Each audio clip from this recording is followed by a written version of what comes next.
Mempertahankan bahasa Indonesia di era globalisasi, berdasarkan artikel eksistensi bahasa Indonesia di Hari Sumpah Pemuda. Apa itu bahasa Indonesia? Mengapa kita harus mempertahankan bahasa Indonesia? Bahasa Indonesia adalah bahasa nasional negara Indonesia dan bahasa pemersatu bangsa, yang artinya jangan sampai bahasa Indonesia musnah dan hilang sampai tidak pernah dipakai lagi. Kita harus menggunakan bahasa Indonesia dalam kehidupan sehari-hari, jangan sampai punah. Bahkan ada penelitian bahwa ICIS membuat posisi bahasa Indonesia semakin kuat di dunia internasional. Nah, apa sih ICIS itu? ICIS merupakan forum internasional bergengsi yang telah membuat posisi bahasa Indonesia semakin kuat dan dikenal oleh masyarakat nasional maupun internasional. Tantangan globalisasi tentu adanya. Tak jarang loh anak muda zaman sekarang yang sehari-harinya menggunakan bahasa Inggris. Walaupun tidak semuanya sih, tapi itu bisa membuat tantangan dominasi dan perubahan budaya. Jarang sekali ada anak muda yang menggunakan bahasa Indonesia dengan baik dan benar.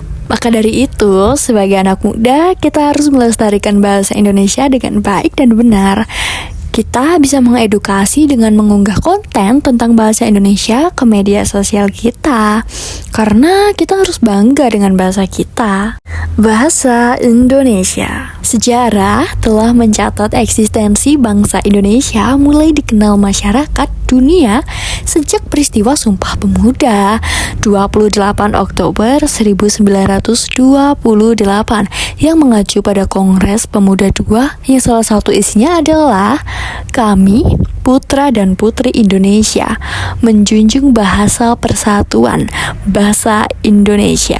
Secara yuridis, bahasa Indonesia resmi diakui pada 18 Agustus 1945 dan disebutkan dalam Undang-Undang Dasar 1945 pasal 36 bahwa bahasa negara ialah bahasa Indonesia. Hal tersebut menjadikan fungsi bahasa Indonesia semakin kuat dan berkembang, baik secara nasional maupun internasional. Kalian tahu tidak kalau banyak sekali warga negara asing yang belajar bahasa Indonesia juga loh. Seharusnya kita sebagai warga negara Indonesia harus bangga dan ikut melestarikan bahasa Indonesia juga.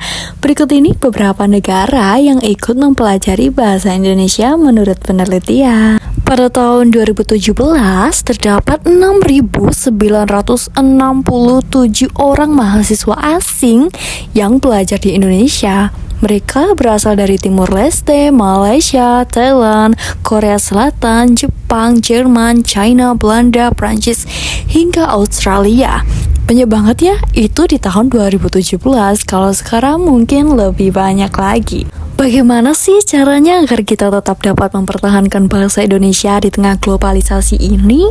Dimulai kita harus melestarikan bahasa Indonesia dengan menggunakan sebagai bahasa sehari-hari, meningkatkan literasi melalui baca tulis, memperkuat penggunaan bahasa Indonesia di forum nasional dan internasional, serta mengapresiasi karya sastra Indonesia. Bahasa Indonesia memiliki peran strategis di era global. Dengan hadirnya ajang ICIS yang dalam presentasinya banyak menggunakan bahasa Indonesia telah mengantarkan bahasa dan budaya Indonesia semakin dikenal, baik di dalam negeri maupun di luar negeri. Melalui regulasi, pendidikan, dan kontribusi generasi muda, eksistensinya akan semakin kokoh.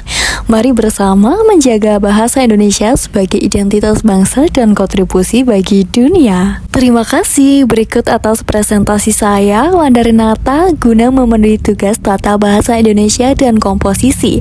Selamat malam dan sampai jumpa.